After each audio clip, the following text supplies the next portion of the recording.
Hello അസ്സലാമു അലൈക്കും. Baking ടിപ്സിലേക്ക് എല്ലാവർക്കും സ്വാഗതം. അപ്പോൾ ഇന്ന് ഞാൻ വന്നിട്ടുള്ളത് നമുക്ക് എളുപ്പത്തിൽ പിസ്സ വീട്ടിലെങ്ങനെ തയ്യാറാക്കിയെടുക്കാം എന്നുള്ള റെസിപ്പിയുമായിട്ടാണ്. അതും പുറത്തുനിന്ന് കഴിക്കുന്ന അതേ ടേസ്റ്റോട് കൂടി. അപ്പോൾ നമുക്കിതെങ്ങനെ തയ്യാറാക്കിയെടുക്കുന്നതെന്ന് നോക്കാം. നമുക്കാദ്യം ഇതിൻ്റെ ഡോ ഒന്ന് തയ്യാറാക്കിയെടുക്കാം. അതിന് ഞാനിവിടെ 2 ടീസ്പൂൺ ഇൻസ്റ്റൻറ്റ് ഈസ്റ്റ് ചേർത്തിട്ടുണ്ട്. പിന്നെ 2 ടേബിൾ സ്പൂൺ ഷുഗർ. പിന്നെ വേണ്ടത് 1/4 കപ്പ് ചെറിയ ചൂടുള്ള വെള്ളം. നിങ്ങൾ ഇൻസ്റ്റൻറ്റ് ഈസ്റ്റല്ല ചേർക്കുന്നതെങ്കിൽ ഇതിൽ നിന്ന് ഒരു 1/4 കപ്പ് വെള്ളം ഒഴിച്ച് ഈസ്റ്റ് ഒന്ന് കുതിരാൻ വെക്കണം കേട്ടോ. ഇതിപ്പോൾ ഇൻസ്റ്റൻറ്റ് ഈസ്റ്റ് ആയതുകൊണ്ട് ഞാൻ ഡയറക്റ്റ് ചേർത്തതാണ്. പിന്നെ ആവശ്യത്തിന് ഉപ്പ് ചേർത്ത് കൊടുക്കുക. കുറച്ച് ഒറിഗാനോ ഇട്ട് കൊടുക്കുക. ഒരു ടീസ്പൂൺ അത്രേ വേണ്ടുള്ളൂ. പിന്നെ 3-4 ടേബിൾ സ്പൂൺ ഒലിവ് ഓയിൽ ഇത്രയും കൂടെ ചേർത്ത് ഒന്ന് നല്ലോണം മിക്സാക്കി എടുക്കുക. വെള്ളം ഒഴിക്കുമ്പോൾ അതിൻ്റെ ചൂട് കൂടിപ്പോകരുത്, അത് പ്രത്യേകം ശ്രദ്ധിക്കണം. ചെറിയ ചൂട് മാത്രം ഉണ്ടായാൽ മതി. ഇതിപ്പോൾ നല്ലോണം മിക്സായി കിട്ടിയിട്ടുണ്ട് കേട്ടോ. ഇനി ഞാനിവിടെ 3 കപ്പ് മൈദ എടുത്തിട്ടുണ്ട്. ഇത് രണ്ടും നന്നായി കുഴച്ച് സോഫ്റ്റ് ഡോ ആക്കി എടുക്കണം. ഞാനിവിടെ ഫുഡ് പ്രോസസ്സറിലാണ് ചെയ്യുന്നത്. നിങ്ങൾക്ക് കൈകൊണ്ട് തന്നെ കുഴച്ച് നല്ല സോഫ്റ്റ് ഡോ ആക്കി എടുത്താൽ മതി. പിന്നെ ഇത് ചപ്പാത്തിൻ്റെ മാവ് പോലെ അത്ര ടൈറ്റല്ല കേട്ടോ, കുറച്ച് ലൂസായിട്ട് തന്നെയാണ് ഇരിക്കുന്നത്. അത് ഞാൻ കാണിച്ചു തരാം. ഇതറിയാത്തവർക്ക് വേണ്ടിയാണ് കേട്ടോ ഞാൻ ഇത്രയും ഡീറ്റെയിൽ ആയിട്ട് പറയുന്നത്. ബിഗിനേഴ്സിന് വേണ്ടി മാത്രം ഉദ്ദേശിച്ച് പറയുന്നതാണ്. ഇതിപ്പോൾ ഞാൻ കുഴച്ചെടുത്തിട്ടുണ്ട്. ഇത് കണ്ടില്ല, ഇത്രയും കുറച്ച് ലൂസായിട്ടാണ് ഇരിക്കേണ്ടത്. നമുക്ക് വീട്ടിൽ എളുപ്പത്തിൽ ചെയ്യാൻ പറ്റുന്ന രീതിയിൽ തന്നെയാണ് കാണിക്കുന്നത് കേട്ടോ. ഞാനിപ്പോൾ എല്ലാം ബൗളിലേക്ക് മാറ്റിയിട്ടുണ്ട്. ഇനി ഇതിൻ്റെ മുകളിലോട്ട് 1-2 ടീസ്പൂൺ ഒലിവ് ഓയിൽ ആക്കി കൊടുക്കുക. എല്ലായിടത്തും എത്തുന്ന വിധത്തിൽ ഇങ്ങനെ സ്പ്രെഡാക്കി കൊടുത്താൽ മതി. എന്നിട്ട് ഇത് മൂടി വെച്ച് നമുക്ക് ഡബിൾ സൈസ് ആകുന്നത് വരെ ഇത് മാറ്റി വെക്കണം. ഇല്ലെങ്കിൽ നമുക്കത്ര സോഫ്റ്റായി കിട്ടില്ല, ഡബിൾ സൈസായി കിട്ടണം. ചൂടുള്ള സ്ഥലമാണെങ്കിൽ ഓവനിൻ്റെ അകത്തൊക്കെ വെച്ചാൽ 1 ഹവറിലൊക്കെ കിട്ടും, അല്ലെങ്കിൽ 2 മണിക്കൂറൊക്കെ വേണ്ടി വരുന്നുണ്ട്. അതുവരെ നമുക്കിത് മാറ്റി വെക്കാം. ഇതിപ്പോൾ ഡബിൾ സൈസായി കിട്ടിയിട്ടുണ്ട്. എനിക്ക് ഓവനിൻ്റെ അകത്ത് തന്നെ 1.5 മണിക്കൂറൊക്കെ വെക്കേണ്ടി വന്നിട്ടുണ്ട് കേട്ടോ ഡബിൾ സൈസായി കിട്ടാൻ. ഇവിടുത്തെ ക്ലൈമറ്റ് കാരണമായിരിക്കും. ഇതിപ്പോൾ നന്നായി പൊങ്ങി വന്നിട്ടുണ്ട്. നമുക്കിതൊന്ന് ചെറുതായിട്ടൊന്ന് കുഴച്ചെടുക്കണം.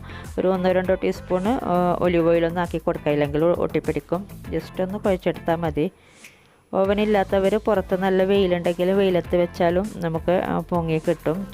ചൂടാണ് ഇതിന് വേണ്ടത് പൊങ്ങാൻ വേണ്ടിയിട്ട്. ഈ ഒരളവിൽ മീഡിയം പാനിൽ നമുക്ക് 2 പിസ്സ ഉണ്ടാക്കിയെടുക്കാൻ പറ്റും കേട്ടോ. ഞാനിവിടെ ഒരെണ്ണം ലാർജും ഒരെണ്ണം സ്മോളും അങ്ങനെയാണ് ചെയ്യുന്നത്. അപ്പോൾ അതിനനുസരിച്ചുള്ള മാവെടുത്താൽ മതി. ഒരെണ്ണം വലുതും ഒരെണ്ണം ചെറുതും ആക്കി എടുത്തിട്ടുണ്ട്. ഞാനിവിടെ ലാർജ് പാനിൽ സെറ്റ് ചെയ്യുന്നത് എങ്ങനെയാണെന്ന് നമുക്ക് നോക്കാം. അപ്പോൾ ഈ ഒരു പാനിലോട്ട് കുറച്ചൊന്ന് ഒലിവ് ഓയിൽ ആക്കി കൊടുക്കുക. ഇതുപോലുള്ള പാനൊന്നും ഇല്ലെങ്കിൽ സ്റ്റീൽ പ്ലേറ്റ് ആയാലും മതി കേട്ടോ. എന്നിട്ട് ഇതിലോട്ട് നമുക്ക് ഈ ഡോ വെച്ച് കൊടുക്കാം.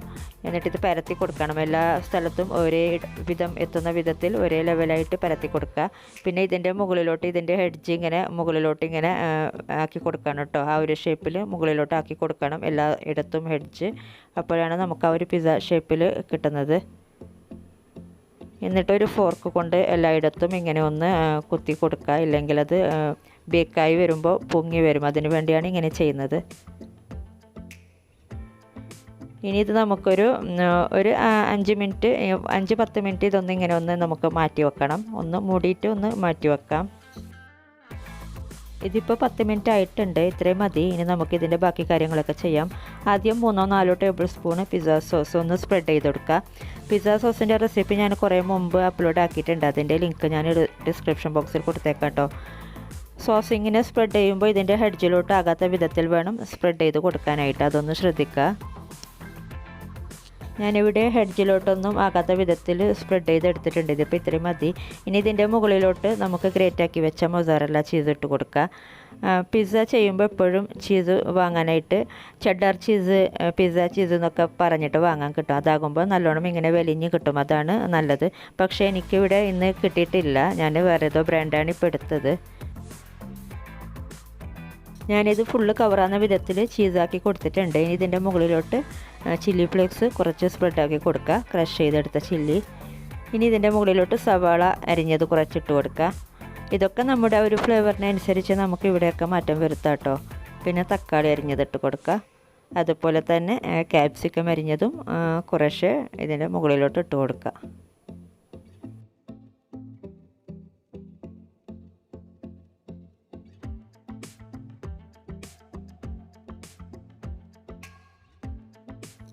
ഇനി ഫ്രൈ ചെയ്തെടുത്ത ചിക്കൻ കുറച്ച് ഇട്ട് കൊടുക്കുക.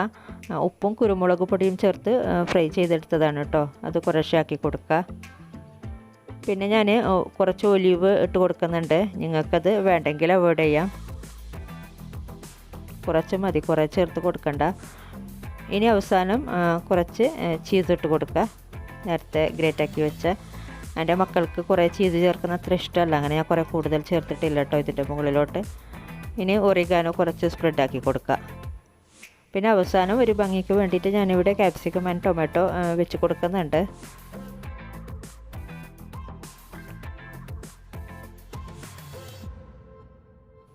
ഞാനിവിടെ ബേക്ക് ചെയ്യുന്നത് ഓവനിലല്ല കേട്ടോ. ഓവനിൽ ബേക്ക് ചെയ്യുന്നെങ്കിൽ OTG ഓവനാണെങ്കിൽ ഒരു 200 ഡിഗ്രിയിൽ 15-20 മിനിറ്റ്സ് ബേക്ക് ചെയ്തെടുത്താൽ മതി. പിന്നെ ടോപ്പ് റാക്കിലാണ് വെക്കേണ്ടത്, താഴത്തെ റാക്കിൽ വെക്കരുത്.